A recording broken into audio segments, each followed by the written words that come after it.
My name is Jamila Qureshi and I'm Programme and Systems Lead for the CIPD Trust. And we're really delighted to welcome so many of you this morning to this session around showcasing you and your skills at application stage. And this is really part of a series of sessions we've started running as part of the CIPD Trust. And to just tell you a bit more about the Trust itself, so it was launched back in April 2022. And really what the Trust is about is really building on the social impact work of the CIPD that have been going on for a number of years, as well as really trying to amplify the purpose of the CIPD in championing better work and working lives. And the way we do that is by tackling barriers to work today while creating the inclusive workplaces of tomorrow by giving individuals like you and organisations access to the people expertise that you might not otherwise have been able to access. So as the Trust, we have three core focuses. So the first one is around focusing on how we can diversify the profession itself by improving access and progression routes within the profession, and to make sure that the profession itself is much more representative of the communities that it serves. The second thing that we focus on is really about, and this is really what this morning's session is all about, is really about supporting people who traditionally face hurdles in terms of getting into work and getting on in work, to help you be able to have the access to the expertise while people professionals to help improve how people can get in and get on within work. And thirdly, we really want to inspire change by bringing people together and bringing our people professionals together to help really start to change practices within organisations so that organisations and work becomes much more inclusive and accessible for everyone, whatever your background or situation. So we're really, really delighted to have so many of you at the session this morning, and you're going to hear from 5 of our fantastic people professionals who have volunteered their time to provide this really hopefully helpful session for you. And I should say these sessions is the second round of these sessions that we're running, so we're still kind of iterating and improving as we go. So we're really keen as well to hear your feedback on how you found the session and anything that you think in terms of future topics that we might want to focus on that you think would really help people like you who are trying to get into work or get on in work. And so this session is really about helping you get past that first stage. So you're going to hear lots more in a moment, and there will also be time for Q&A at the end as well. So without further ado, I don't want to hold up any more. I'm going to hand over to my colleague Adebisi, who is going to tell you a bit more about how the session is going to work. Thank you.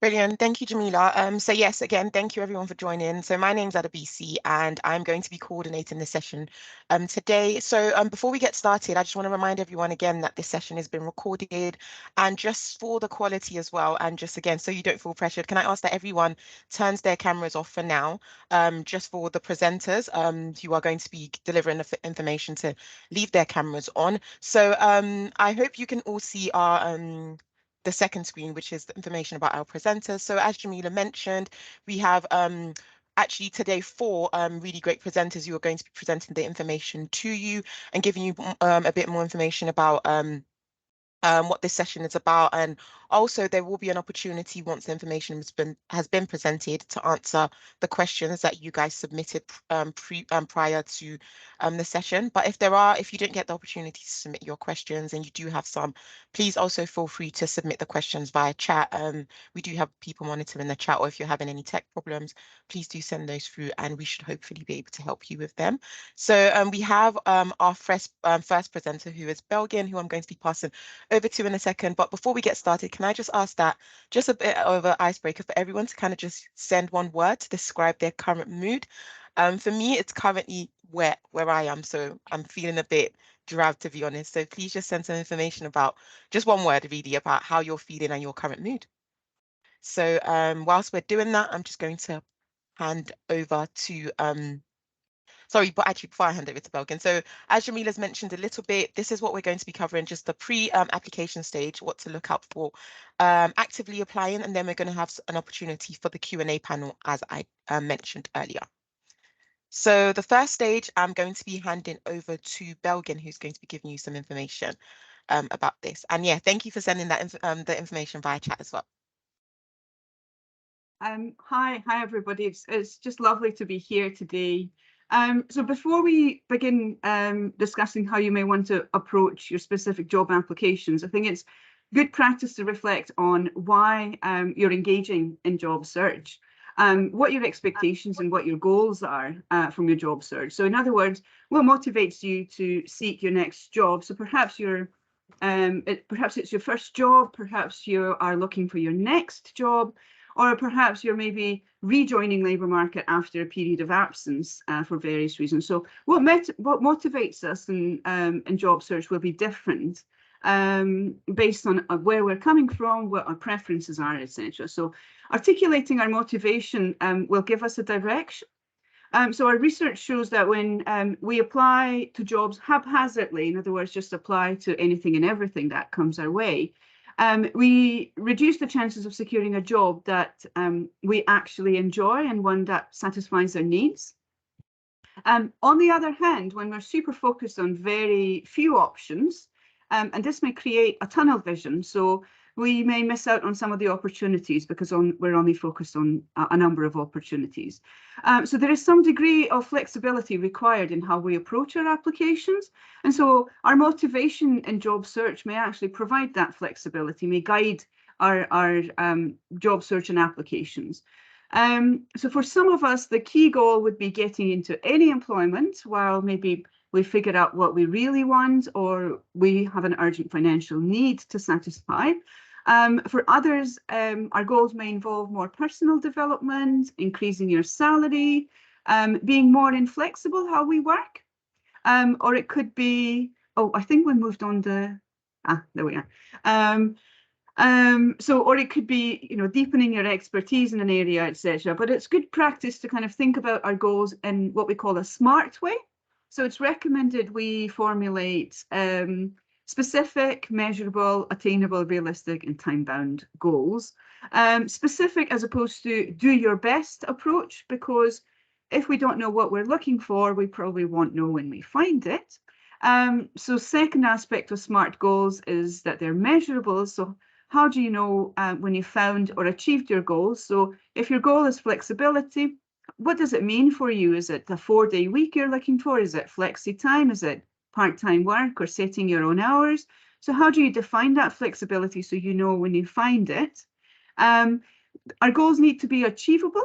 So it's true that difficult goals motivate us, but it's also true that unattainable goals demotivate us. In fact, may lead to learned helplessness and we may give up. So if we aim for roles that perhaps require qualifications that we don't have, then we will forever seek that job and never really attain it. And that kind of ties into realistic goals. So for instance, if you're a fresh graduate coming out of higher education or education, you probably wouldn't apply for senior executive positions as your first option and in the immediate term. That's not a realistic goal. That might be your longer term goal. And so that brings us to the time boundness of our goals. You may want to create kind of short-term and intermediate-term goals for yourself. So it might be that, for instance, financial security is important to you in the short term. While you have that foot in the door, you may then want to excel in specific areas of work in the more immediate or intermediate term. So once you know your goals and motivation, you can maybe make more informed decision in how you approach your job search. So Catherine is now going to walk you through understanding the specific requirements of jobs and how you may approach these. Thank you. Thank you, Belgin, and good morning, everyone. So we're now going to move on to have a look at the aspect of what is being recruited for. So one of the things that's really key when you're searching for a job is that you look for a role that's right for you. It's not a great idea just to look for any job. And that may sound like stating the obvious, but lots of people, especially if they've applied to a few adverts, may start to feel a bit desperate.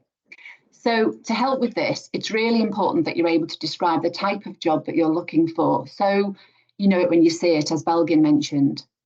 If you're not clear enough in your own mind, then anything might sound okay. So can you actually articulate what the role of the company would look like and what industry and function you're interested in? And it's really worth giving that some thought.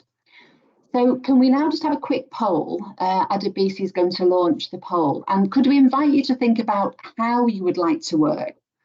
So how many of you have considered this? Do you really want a job that allows you to work completely from home or a hybrid model? Or do you want to work all on site at an office, for example? So can you have a think about that and respond to the poll, and then we'll share the results. Can I just confirm that everyone can see the poll? I can. I can, yeah. Brilliant. Thank you. So do you want to work completely at home, hybrid, so part office, part home-based, or all on site?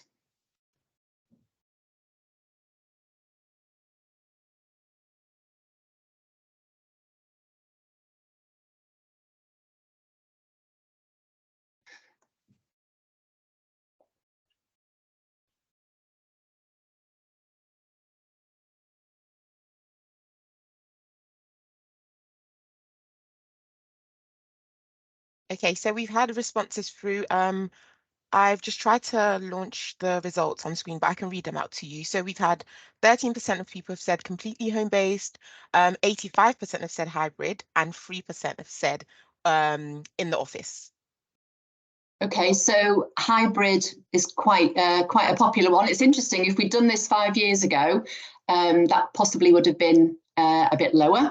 But I think there is an expectation now that people like to do a bit of both for various reasons. So that's really interesting. But I mean, different models of working will suit different people and at different times in their lives or careers, perhaps. And it could depend on what type of role people are doing, because some jobs might be easier to work from home or might be easier to do a hybrid type role. And some jobs might be impossible to work from home.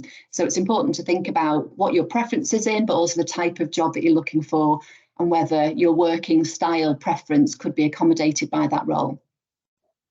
Okay, so now moving on, it's important to think about, always analysing the details in the job advert. So what's really being said about the role and location and hours, and really reading into that and thinking, what is it saying to me here?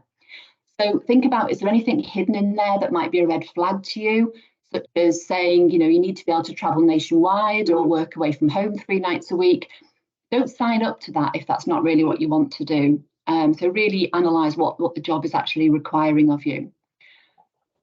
Where are they based? Will you be able to travel 2 hours each way to the office if that's what's required? And if you don't want to, then don't say you will. Also consider if you're completely clear which industry you'd like to work in. So think about, what are your passions or interests? What do you know about, or what do you enjoy? As this might have a real part to play in the industry that you should be looking at. I wouldn't suggest applying for a role that's based in a sector that you aren't really keen on. You wouldn't be happy with it, you might not give it your all, it could be exciting for you. So next, have you considered which role or function you're best suited to or more interested in? So you might want a career such as in IT, or as a systems engineer, or in marketing or e-commerce. So if you think about the sector that you enjoy, do you like, say, fashion or the beauty industry, or is the world of finance more the kind of thing you're interested in? It's important to give that some consideration too. And in terms of the function that you'd like to work in, think about that as well. So would you like a career in, say, HR? And if so, is that in recruitment or employee relations or learning and development or equality? Give some thought to the function that you'd like to work in within a particular area.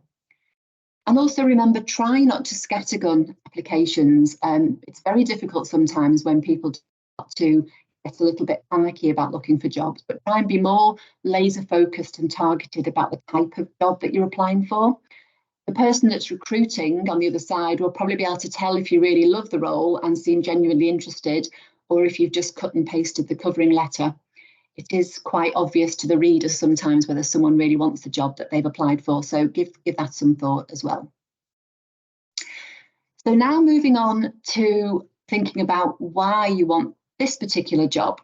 So firstly, we'd like to carry out another short poll just to ask if you've ever applied for a job that you're really not that keen on.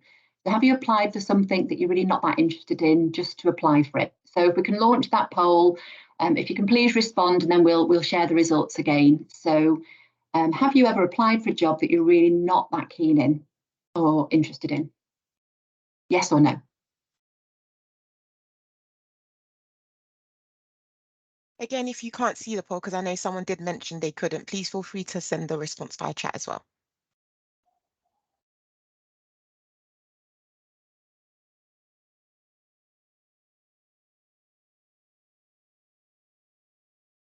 Can you see if everyone's responded, Adebisi?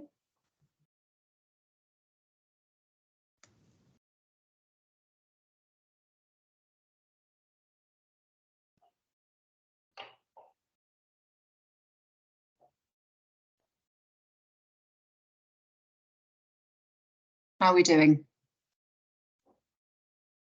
So we've had 62% say yes, they have applied for a job that they're not very keen on, and 38% have said no. That's interesting, isn't it? So a significant proportion of people have applied for a job just to apply for the job. It'd be interesting to also see, we're not going to launch this poll, but it'd be interesting to see how many of them got that job. So, you know, if you're looking for a career job, it's probably not a good idea just to apply for something if you don't really like the sound of it. So let's move on and think about, you know, why this particular job then. So just picking up on the fact that people have applied for jobs that they maybe don't feel, you know, is really what they're looking for. So why this one? Think about what attracts you to this job specifically and ask yourself what draws you to it. If you're clear in your mind about that, then the application, the covering letter, and ultimately if you get to an interview will sound honest and more authentic. So think about, will the role be a good fit with me?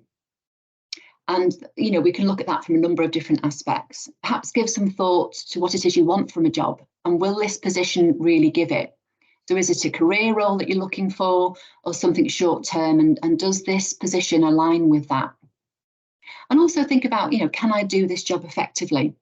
Again, this might go without saying, but it's essential that you think about your own ability in relation to the role, as well as thinking about, is the job what I'd like to do? Also think about, can I actually do it? And does my skills and experience fit with what they're looking for?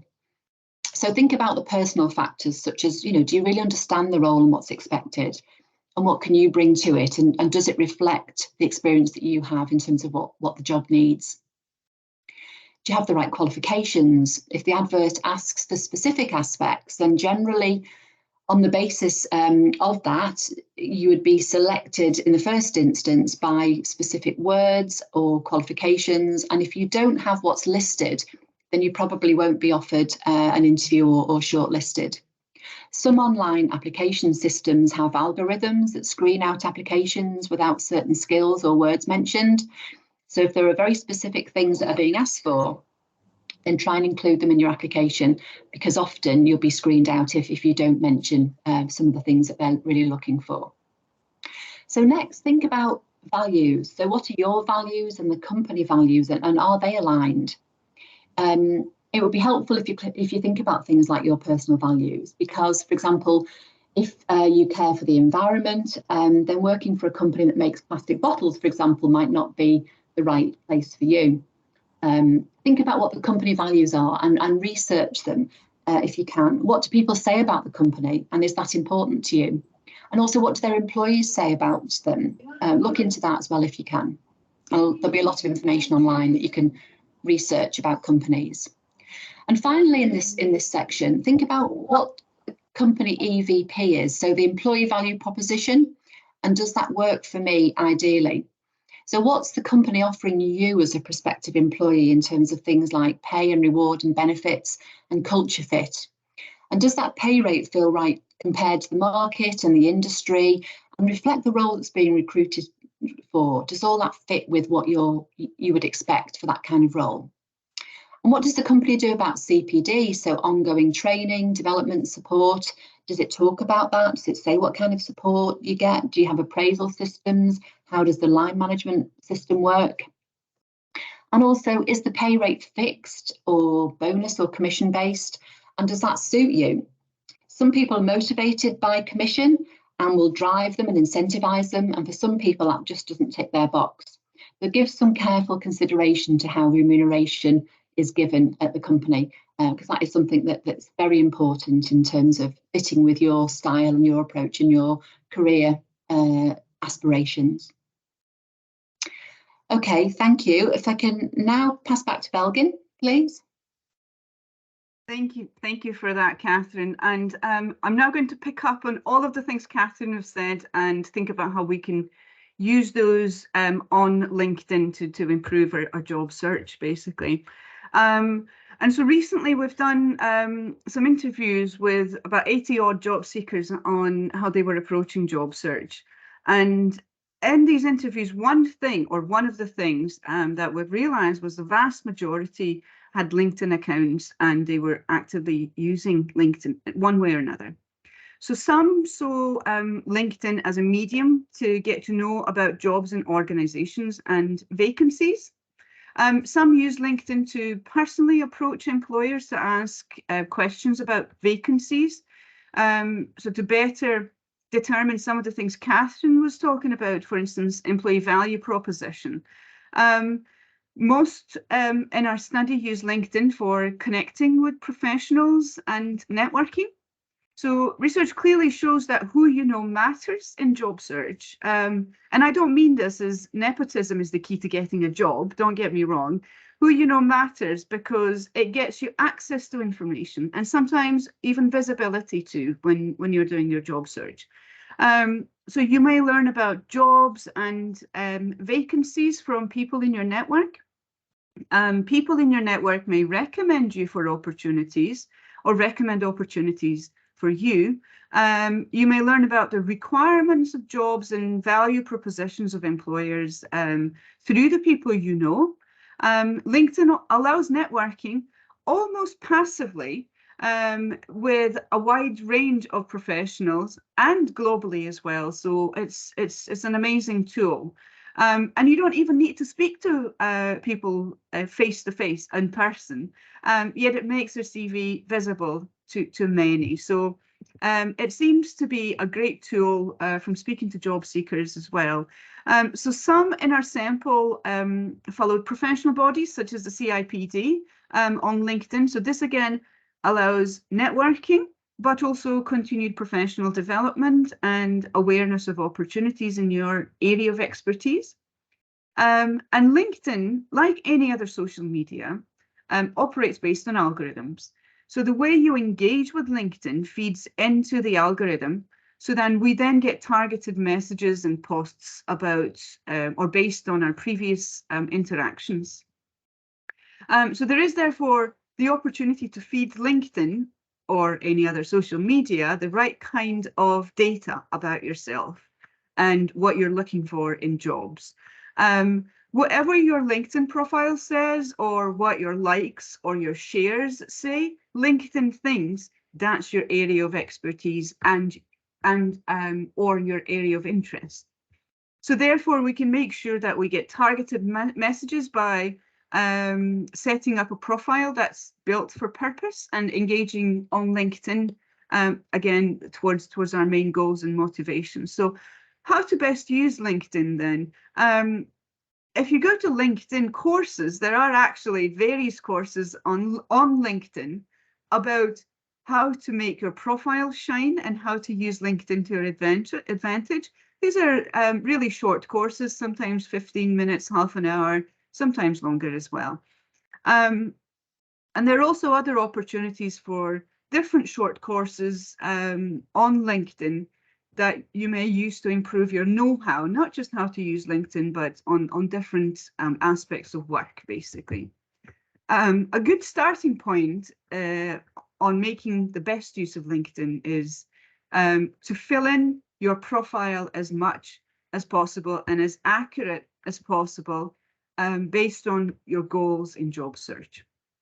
And this also gives you opportunities to list your various skills, your volunteering experiences.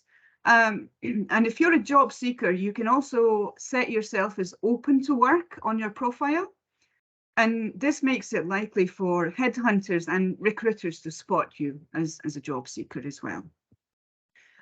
You can also sign up for job alerts. So you can specify your area of work, your geographical area of work.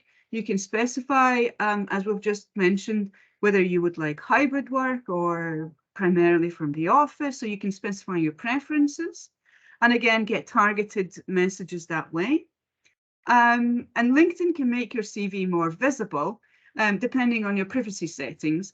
When you update your CV on LinkedIn or like or share things, you actually communicate your accomplishments, but also the softer side of what makes you employable, which we may not necessarily communicate with a paper-based CV or online CV. And what I mean by the softer side is what Catherine was mentioning before, things like your values, your personality. So the things we like or share on LinkedIn actually communicate messages about the softer aspects of what makes us employable. So a lot of the participants on our study saw LinkedIn as an extension to their actual CV. Excuse me. So they talked about LinkedIn almost like a live CV where you can instantly update your accomplishments and your experiences and let those who need to know about these accomplishments or experiences know about them. So in the next section, we discuss how to bring your CV to life when you're engaging with the actual job application. Thank you.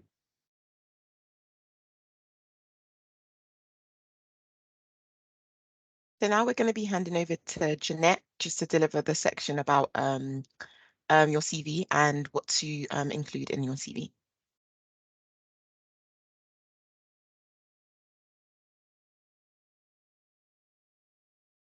Jeanette, are you there?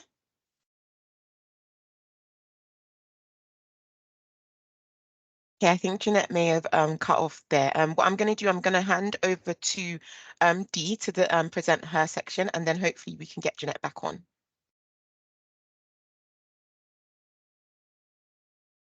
Thank you. The next section is around once you've actually attended the interview. If you could go to the previous slide, please, Adebisi. Thank you. So presenting yourself professionally. So what do you do beforehand? How do you prepare for that interview once you've secured that? And it's worth having to think the night before or the week before, why are you actually applying for this role? Why do you want to work there? So you've done your preparation, you've filled in the application and you've been shortlisted. So you've already sold yourself, but it's about thinking about how you can authentically present yourself to the interview panel on the day, and that you can present something, some added value above your job application and CV. Try and imagine yourself in the role. What do you think it would look like? Do you know anyone that works there? Are you familiar with the industry? If it's a new industry, what makes you want to change industries?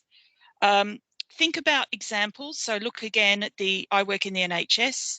We have very traditional interviews with competency-based questions.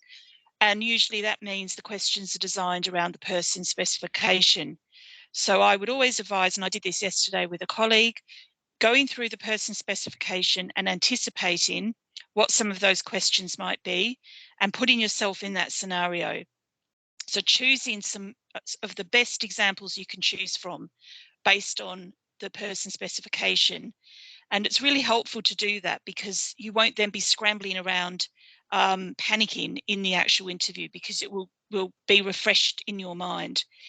If there's one of the person specs that you don't have immediate experience of, perhaps you haven't had experience recently, or you've not done that exact thing. So for example, maybe you're in HR, but there's a question about budget management.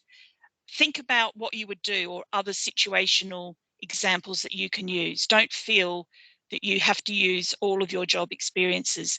Maybe you've worked on a PTA and you manage the budget there, and you can bring that to life.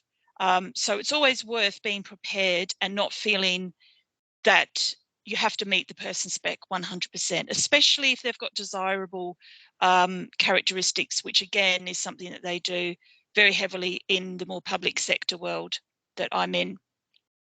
Try and bring your stories to life and make it personal to you.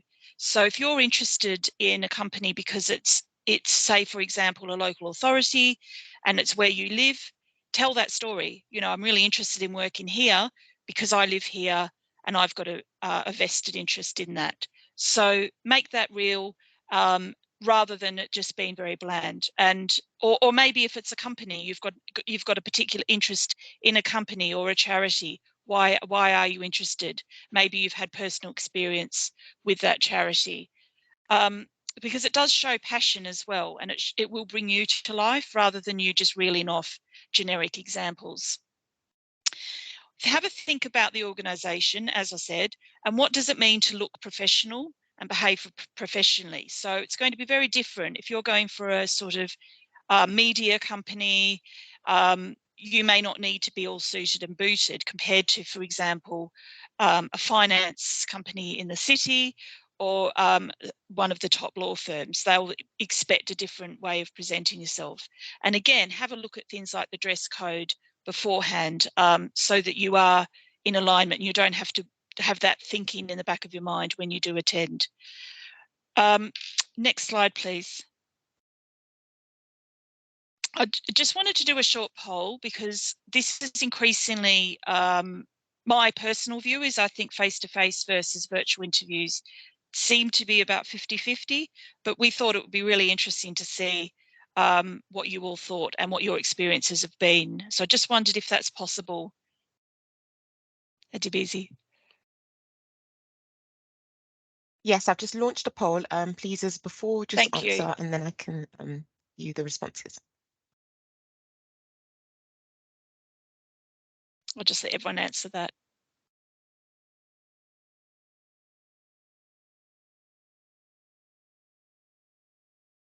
And are the answers coming up? Yes, so we've had 75% of people said yes, they have, and 25% said no.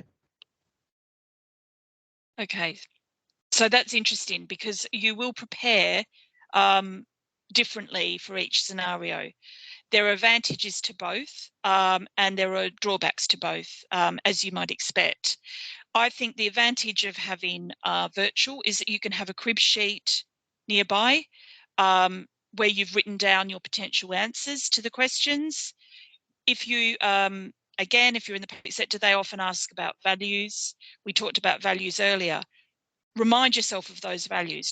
You don't want to be scrambling around. So again, you can have a crib sheet that you can just quickly glance at. Obviously, you don't want your head down when you're doing that.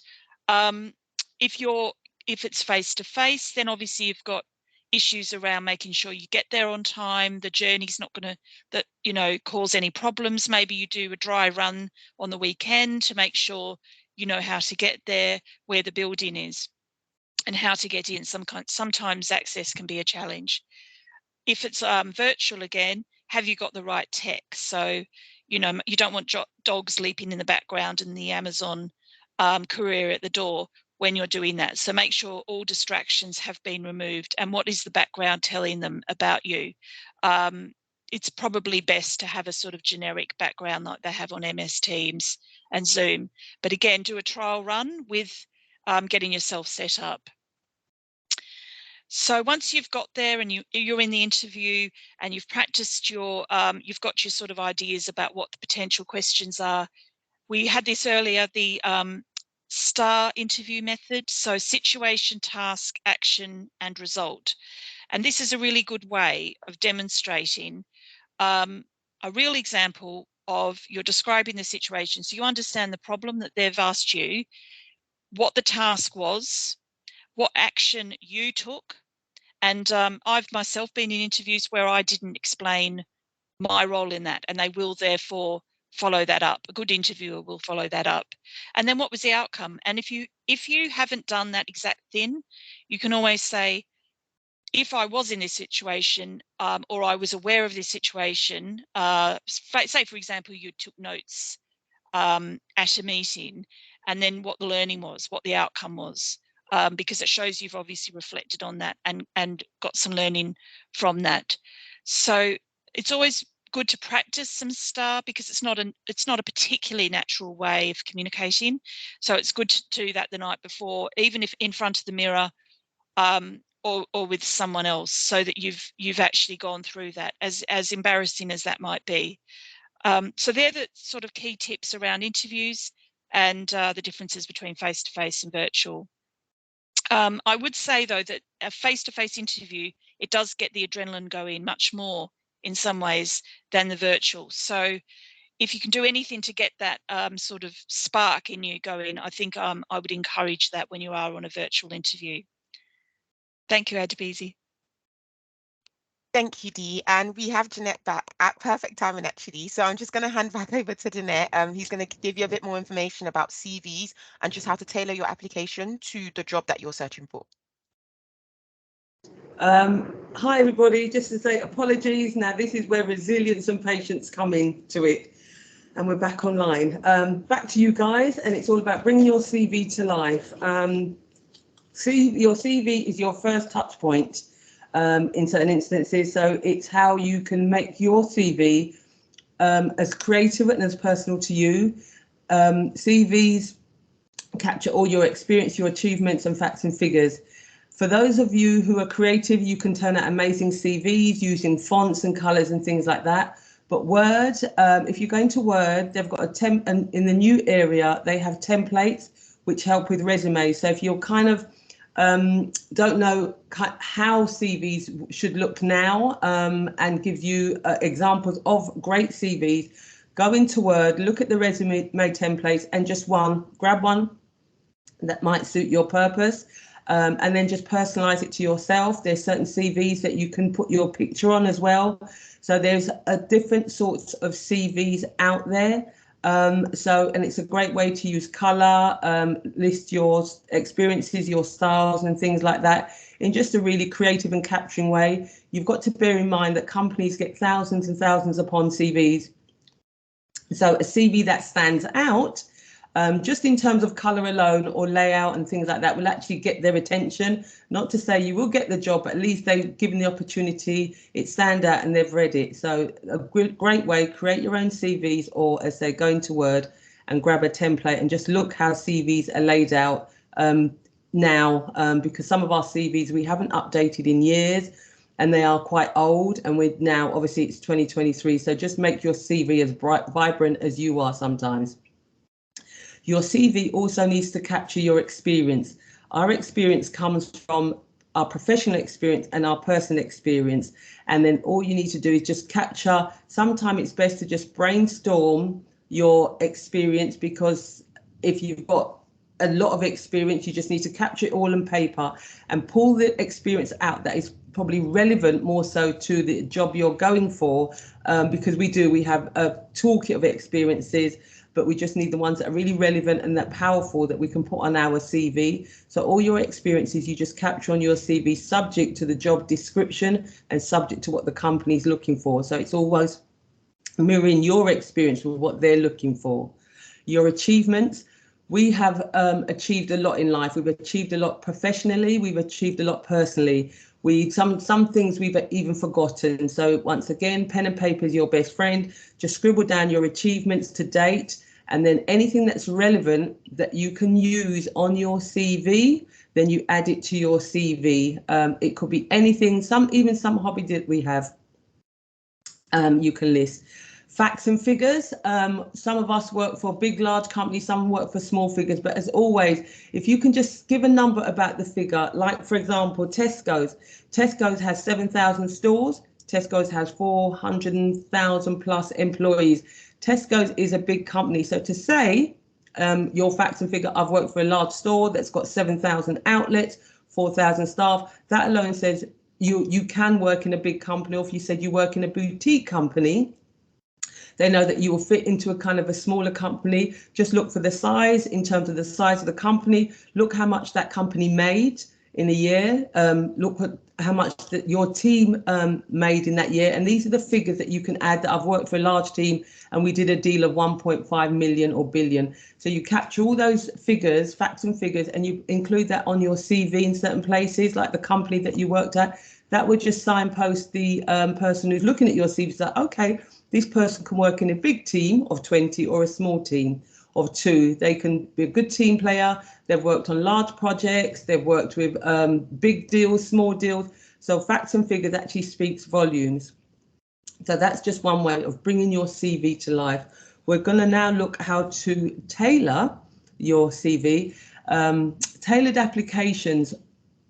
Best practice is to read the job description and make sure they give you words in there and what they're looking for. And then all you need to do is ensure that you fit what they're looking for. So it's perfect alignment. So we need somebody who's a team player. Well, then if you can draw from your experience that, yeah, I'm a team player because I worked in a particular team, therefore you're aligning your language with their language and your experience with what they're looking for. The best place to tailor your application is to read the job description and actually Google the company and go on their website. You capture all this information and then how you fit and they fit together. Then you will include that on your CV, or at least when you go for an interview, then you have like shared experiences. There's nothing more bonding than shared experiences.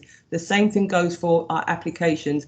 If we can mirror to a degree what the company is looking for, then that puts us in a good position. Once again, relevant experience. There's no point, say, going for a job where you need to be a chef and you haven't done any, you've got no relevant experience. And you've just said, okay, I used to work, somewhere else. So you have to have the relevant experience to the job description. Once you do that once again, it's a mirror, it's a perfect fit, and it tailors to what the company is looking for. Values, there's a whole raft of values, and it's more so than, team. You value family and friends, and you value this and you value that. Find out what your company's values are. They will be generally on their website. Look what their values are. If they value family orientated company, and you obviously value family as well, that's a perfect fit. If you value God, there's so many things one can value. If you value socializing, there are a very sociable company. They're always doing things where then you're a good fit for that company as well. So once again, it's always looking at the job description, always going onto their website and looking at the buzzwords they use, look what they're looking for, and just make sure you mirror yourself with your company. Your experiences mirror what they're looking for, and the position that you've probably worked in that position before, or you can bring some experience to that position. So these are just small ways to bring your CV to alive, and how you can tailor your applications to ensure that you're a good fit for any organisation. And I Brilliant. think Thank you, Jeanette. Thank you so much to all our presenters for the information that you've delivered. So what I'm going to do is just move us on quite quickly to the Q&A panel. We've had one question come through already via chat, which I'm going to hopefully we'll have some time for.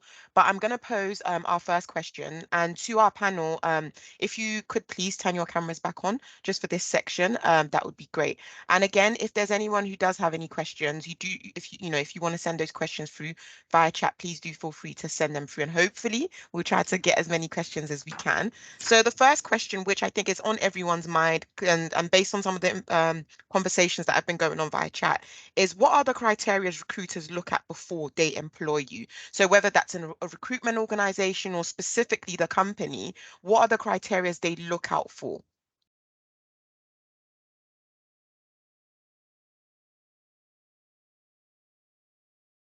So that could go to, I don't know who wants to go first to answer that question.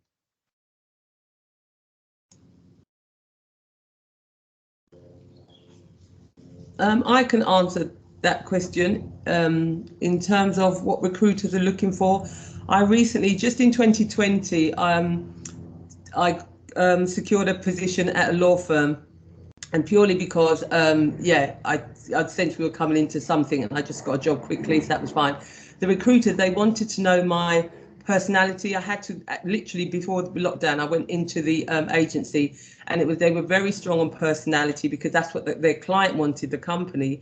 And they were also strong on my ability, because it was a position for an IT position, believe it or not. And so I had to do a test inside in the agency itself.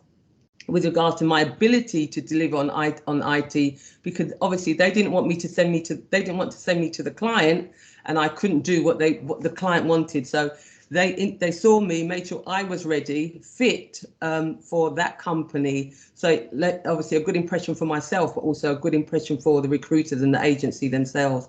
That's my experience when it comes to just make sure your personality and your skills are relevant for the recruiter as well as the company. Thank you, Jeanette. Dee, did you want to come in on that question as well? Yeah, I would add that regardless of the role, people are looking for the softer skills. So a good communicator, someone who's flexible, someone that's willing to work well within a team, and someone that's willing to learn. And I think those would apply to probably most jobs, regardless of the job or the industry. So I think that's something that is worth thinking about, really, and demonstrating in all aspects of the recruitment process. Brilliant, thank you for that as well, Dee. So we're going to move on to the next question. So how do you crack the interview and prepare a solid CV as a fresher? So I think this question might be coming out from someone who may be fresh out of university and you're kind of still getting your foot in and you're not really sure. I know we've spoken about CVs a little bit, but more importantly, how do you basically prepare yourself for your interview? And I think this links to one of the questions we had earlier as well, in terms of are you able to in a face-to-face interview, can you bring a crib sheet in, or is that, would you not advise doing that? So how do you prepare yourself, to go for that interview?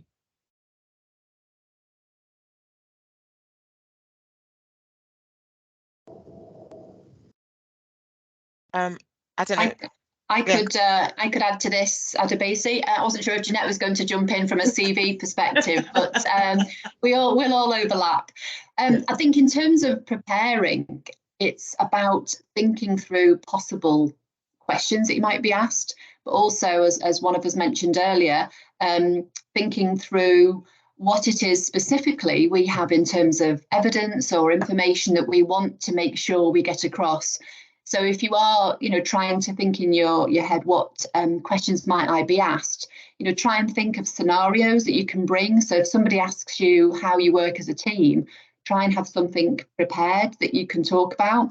If somebody says, give me an example of when you've had a difficult conversation with someone, try and have that at the back of your mind. So when I was going for interviews, particularly as a graduate or in my kind of early career, I would really try and think, what sort of things do I want to make sure I get across in terms of my skills, my experiences, and think through those scenarios and role play them. We talked before about, looking in the mirror when you're practicing and rehearsing, and also thinking about some of the practical things, like if you are having a face-to-face interview, do you shake hands now when you walk into a room? Is that something that people don't do anymore? People always used to meet and greet and shake hands. Maybe that's not acceptable. So kind of take a vibe from the interviewers or the panel or whoever's having that interview with you, but try and think it through beforehand so you're not caught unawares. It's not going to be possible to think of every scenario, but do try and think through the kinds of questions you think you might be asked, the kinds of evidence you've got that you want to make sure you get across, and just the dynamics of how that actual process might work.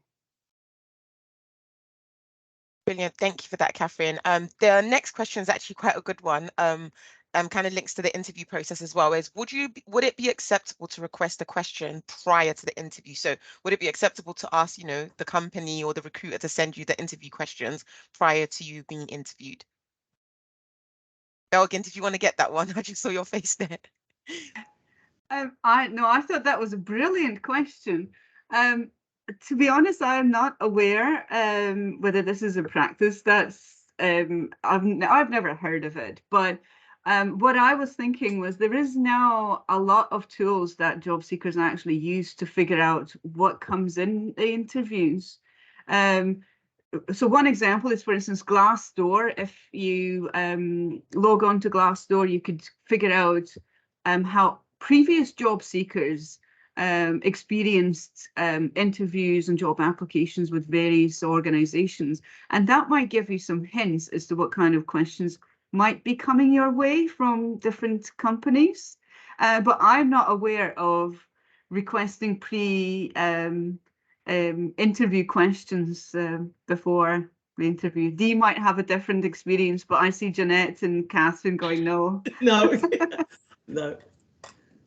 So with that one, that was actually a really good point. That's what popped into my head instantly, Belgin, Glassdoor. I know that people do post information about, oh, I had an interview with this company, and they give information about this is what to look out for, or even more information about how the interview went. So I would say, you know, that probably is a good start to look at to see what you could look out for at interview. So Dee, did you want to come in on this one as well? Sorry.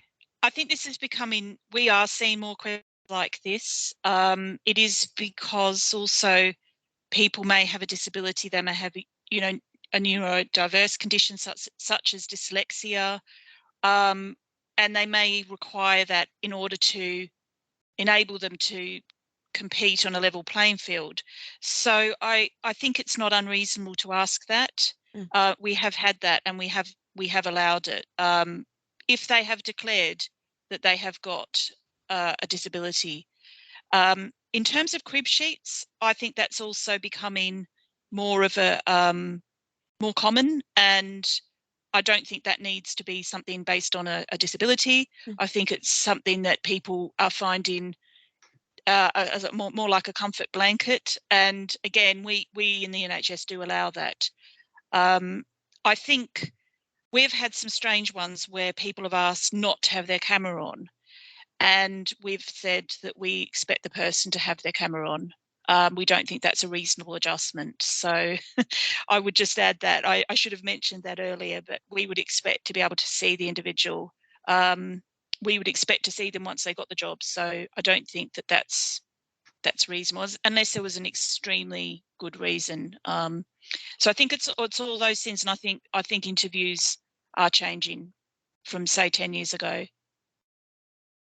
Thank you, Dee. And Catherine, did you want to come in? I was just going to add that I am aware more recently, partly I think since COVID, where there have been more online interviews, that clients are giving applicants some information about the types of things they'd like to talk through. They're not necessarily giving them the questions, but just saying, you know, I'd like you to talk about your experience in the buying department, or when you were merchandising, or if they're looking for very specific, more technical skills. So it's a way of kind of assessing that very specifically. And somebody put up in the chat before about, you know, do you have to do technical skills sometimes during an interview? It depends what the type of role is, but I have known that increasingly, really, where they need to make sure that you can look at an x-ray and work out if somebody's got a broken arm or whatever it might be. So some of those practical things are being brought into face-to-face interviews in particular a bit more. But you would usually be given some notice of that, but not always. I mean, sometimes you have to expect the unexpected, I guess. Great, thank you all for coming in on that question. So I'm gonna just pose one more question, which I think it's come up in the chat now, and it was submitted a few times as well prior to the session. So how do you talk about gaps in your CV? You know, I always think when you have a gap in your CV, or when you've taken time away to look after a family member or for maternity, you know, all that experience isn't lost. It's not, you haven't just not done anything. You know, there's still experience, there's still time, it's still valuable. So how do you explain that? You know, firstly on LinkedIn, for example, but also how do you explain that to an employer who thinks, oh gosh, you've had 5 years off work. What value can you bring to this job? How do you talk about that to an employer? Yeah, just quickly, in terms of where gaps are concerned, like you said, you've done something generally in those 5 years or however many years, and it's to just bring that alive and, you know, just say, yes, it was a gap. And I was looking after my mother, but the skills I learned with that, it could be patience, could be resilience, being supportive. And it's once again looking for those words that, you know, the soft skill words, or the words that they would appreciate hearing as to why you had that gap. There's nothing, and I think especially now, there's nothing wrong with having a gap. It's just, okay, I was doing this and I learned this and I experienced that. And it's to bring that gap alive. It probably is so relevant why you had that gap, and it will fit really, really well in probably with the company. Yeah, so I think we can actually own certain things now. And I actually think it's a great time if you have had a gap to just say, I was doing whatever and I learnt this and I developed that. So I think they're just, once you do that and you're honest and transparent, I think they will recognise that. Thank you, Jeanette. And Catherine? Yeah, just to add really, say what you have done, not what you haven't done.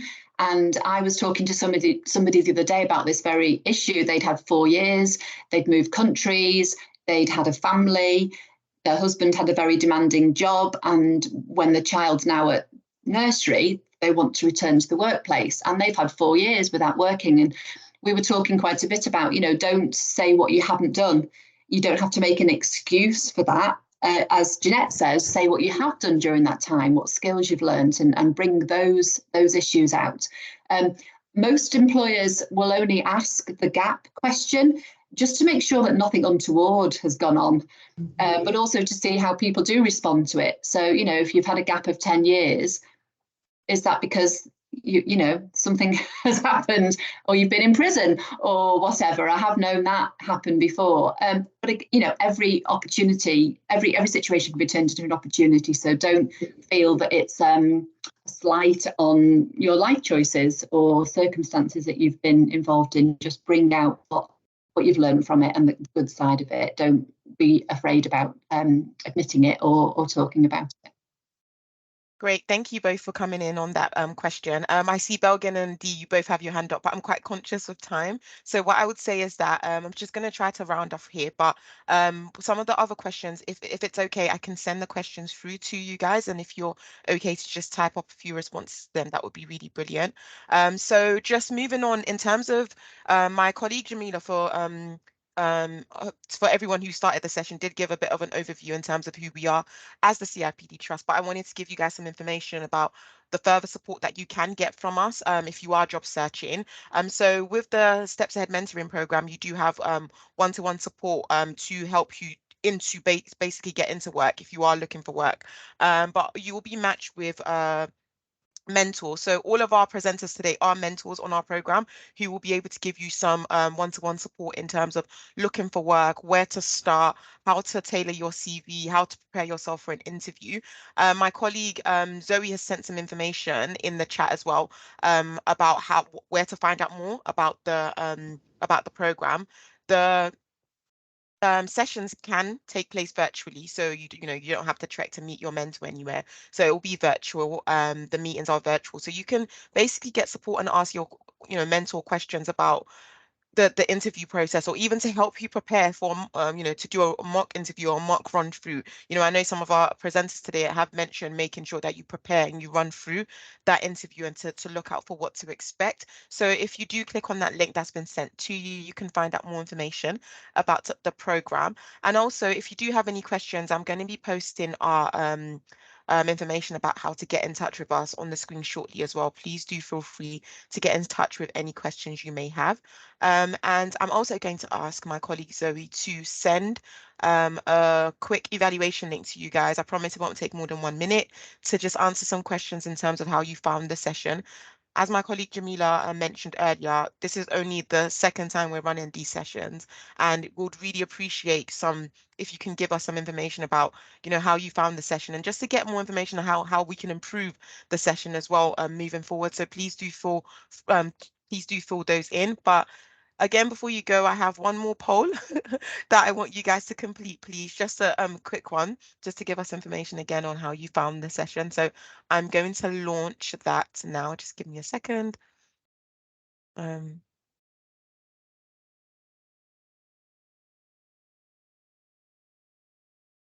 Okay, so I've launched that now. So please just fill in the poll, and then yeah, that will be the end of the session.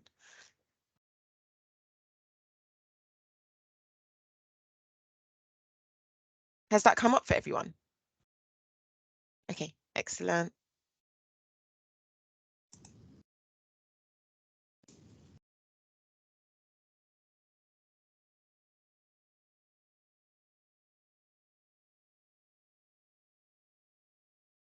Okay, brilliant. Thank you everyone for answering those questions. And again, if your question was not asked, as I mentioned, I will be sharing the questions with the presenters. So hopefully we might have some responses to your question.